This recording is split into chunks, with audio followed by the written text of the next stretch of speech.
Drunk Boxing, aka Mr. Moonshine himself. Ladies and gentlemen, y'all already know this Saturday, May 15th, we got a light heavyweight scrap. Joshua Buatsi versus Daniel Dos Santos, light heavyweight. Y'all already know Buatsi is a rising star, prospect / contender. A lot of promising for the young man. Well, not a young man, you already know he's 28 years old. But an Olympian, did his thing out there, 2016 Brazil. Look, I like this fight for him. I mean, he's fighting an undefeated fighter in Dos Santos. But I believe that we're gonna see a lot of growth coming from Buatsi, and why I say that, of course, it's gonna be in the he's already in the tutelage of Virgil Hunter, a prestige trainer. Y'all already know Virgil Hunter worked with the likes of Amir Khan, and of course the legend, former pound for pound numero uno, Andre Ward. And I think the smartest thing that Buatsi did was what I've always felt about fighters moving their camp to America. You know, fighters from across the pond. Doesn't matter. It doesn't have to be from the UK. But I always used to say I like when you know, Triple G, Manny Pacquiao, and you know, fighters that move their camp into America, because I believe that when you move your camp into America, I do believe that you become a better fighter. I do believe that you get the best sparring out here in America. So I think Buatsi did a great move in moving his camp out here. I think it's going to do good justice for his skills, for his skill set. Going to be adding more to the toolbox. I believe that Virgil Hunter is going to be doing good for him. And I think we're going to see something great coming out of this young man.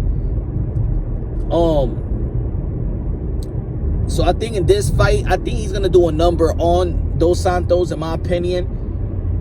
Last outing, I like this performance, but then I think he lacks a little bit on defense, and I hope that this is something that he'll fix. In last couple of fights, I see people capitalizing on you know, hitting him, connecting with the overright, but I hope that he fixed that up and tighten up his defense. But other than that, man, he got a good jab, a good decent jab, a good right hand, very strong, very strong.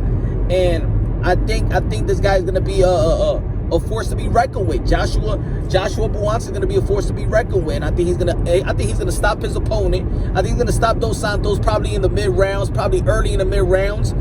Maybe start connecting on those power punches. He's very fundamentally sound in the offensive end.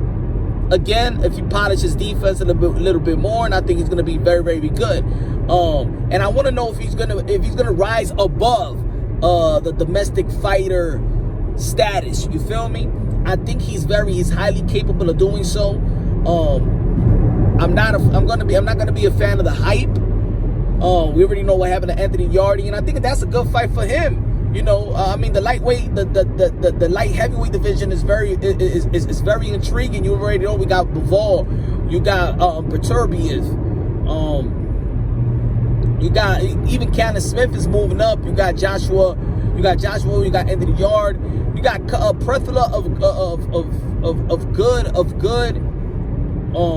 Kovalev is still there. You know, Alvarez still there. So you got plethora of good opponents, of good fighters out there in the light heavyweight division. And I think Buatsi is going to be moving on quick, of course, because he's 28 years old. But they keeping him busy. They keeping him seasoned. And I think they're doing a good job with him thus far, you know, keeping him seasoned and keeping him busy.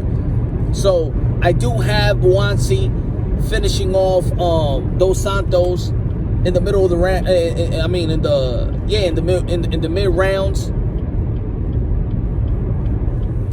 I'm not gonna say that it's gonna be a whitewash, but I do believe that he's just gonna connect on power punches, and it's gonna be all she wrote.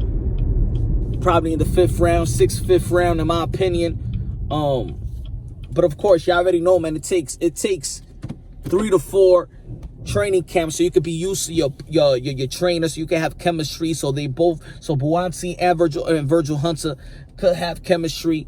You know, it takes 3 to 4 training camps, but I believe that he's going to be learning quick. It looked like he knows what he wants. He wants to get better. He searched for Virgil Hunter, and You know, I think he's a guy, a constant professional, and he's gonna do wonders. I want to see him if he could rise above the domestic level. I think he has the intangible to do so. We gonna see. Let me know what you think about Joshua Buatsi, this fight, and what you think the future holds for him. With the Peterbians of the world, with the Bivol of the world, Kovalev is still there. You know, Cam Smith, maybe he could get that fight. Matchroom, you already know. Let me know what y'all think. Leave the comment at the bottom. Y'all already know. Subscribe to the channel. Hit the notification bell. Got my updated videos. You already know how we break things down unbiasedly, logically, and objectively. I'm going to go live tonight. Y'all already know. It's Happy Hour Thursday. Punch Drunk. Happy Hour Thursday. Karaoke night. We're going to be talking everything that's going on boxing. Smoke. You know, we cooking. We cooking. We cooking out here, man. Shout out to the people in the UK. Great fans out there. And, you know, we just got to see more problems going out there in the UK. I know there's a lot of people upset, Billy Joe Saunders. But it's going to be a lot of great things. Let's see next weekend. You got a big fight. Josh Taylor versus Jose Ramirez, undisputed, 140. It's going to be very, very great, man. Boxing is good. I love boxing, man. It's just great. I'm happy. Leave your comment at the bottom. Subscribe to the channel. Hit the notification bell so you could get my updated videos. I love y'all. God bless. And on to the next.